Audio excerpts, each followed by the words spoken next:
आज कपाट लावत असताना ना मला माझी ही गुरफटलेली लोकर सापडली आणि खूप गुरफटलेली होती ही लोकर. त्यातली मी एवढी लोकर नीट केली, बांधली एका ह्याच्यामध्ये, त्याची ही गुंडी बांधली गेली आहे. पण हे जेव्हा मी गुरफट काढत होती ना, तेव्हा काही गोष्टी माझ्या ज्या लक्षात आल्या आणि माझी जी क्रिटिकल थिंकिंग जागृत झाली. तर मला असं वाटलं की जेव्हा एखाद्या गोष्टीचा गुंतागुंत होतो ना, तर तो गुंतागुंत घाई गडबडीने नाही आपल्याला सोडवता येत.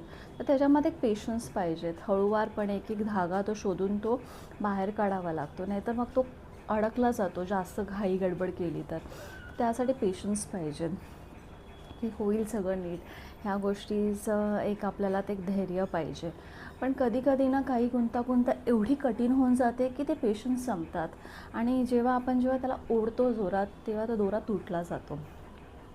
कधी कधी काही गुंतागुंती किंवा काही एन्व्हायरमेंट, काही गोष्टी, काही लोक इतकी टॉक्सिक होतात की आपल्याला असं वाटतं की यातून निघणंच योग्य आहे. त्यामुळे आपण तिथून आपले पाश तोडणं खूप गरजेचं आहे. आणि काही गुंतागुंती ज्या सहज हळूवारपणे आपण ते सोडवू शकतो, तर ते सोडवण्याचा पण प्रयत्न केला पाहिजे. सो आयुष्यामध्ये पण हे सगळ्या गोष्टी किती ॲप्लिकेबल आहेत ना, की छोट्या मोठ्या गोष्टींमध्ये रागरुसवे करत बसण्यापेक्षा आपण हळूवारपणे त्यांना सोडवलं पाहिजे. पण कधीकधी तेच डिसिजन्स आपल्याला फर्मपणे पण घेता आले पाहिजेत की कोणती गुंतागुंत सोडवू शकतो आपण आणि कोणती गुंतागुंत नाही सोडवू शकत. आणि हे करताना ना माझं ईश्वराचं नामस्मरण चालू होतं, माझं परमात्म्याचं, माझ्या कृष्णाचं, माझ्या गुरूंचं नामस्मरण माझं चालू होतं. आणि हळूहळू हा दोरा सुटत गेला आणि माझ्या अथक प्रयत्नानंतर मी एवढा तरी दोरा आतापर्यंत तरी मी सरळ करू शकली आहे. तर यातून ही जी माझी लर्निंग आहे ही मी तुमच्यासोबत शेअर करते आहे. गुंतागुंतात ही ना ऑलमोस्ट 5-6 वर्षाची गुंतागुंत आहे. ओके, मग मी ना लक्षच दिलं नाही ह्या दोऱ्याकडे. होता कपाटामध्ये, दिसायचा, पण माझ्याकडे कधी वेळ नव्हता की मी हे सोडवेन. तर तो ना जास्त वाढत गेला. इनिशियली तो ठीक होता, मी सोडवू शकली असती जर त्याला इमिडिएटली सोडवलं असतं तर. पण ह्याच्यावरती खूप काळ गेल्यामुळे ना ही गुंतागुंत जास्त स्ट्रॉंग झाली किंवा ते जास्त कठीण झालं मला सोडवायला. आयुष्यात पण हे असंच असतं ना, जितका काळ आपण त्या गोष्टींना देतो, गुंतागुंतींना, किंवा इग्नोर करतो. रिलेशनशिपमध्ये पण आपण एखादी गोष्ट घेऊन बसतो, बोलत नाही, त्याच्यावरती संवाद नाही होत आणि मग तो गुंतागुंत वाढत जातो.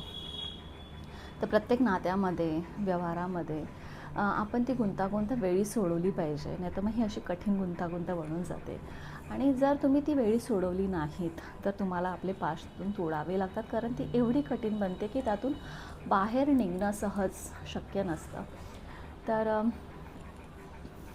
एक लाईफ लेसन आहे.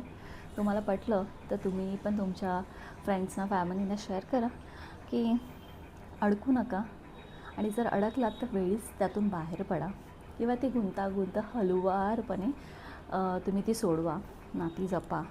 पण जर ती नाती तुम्हाला त्रास देत असतील, टॉक्सिक होत असतील, तर त्यातून कधी कधी बाहेर निघणं किंवा डिटॅच होणं हे पण तेवढंच महत्त्वाचं आहे. स्वतःला त्रास करून कोणती गोष्ट सहन करत राहणं हे पण चुकीचंच आहे. असं म्हणतात की मारहाण करणाऱ्यापेक्षा मारहाण सहन करणारा जास्त दोषी असतो, कारण तो प्रयत्नच नाही करत त्यातून बाहेर पडण्यासाठी. त्यामुळे स्वतःला त्रास देऊ नका.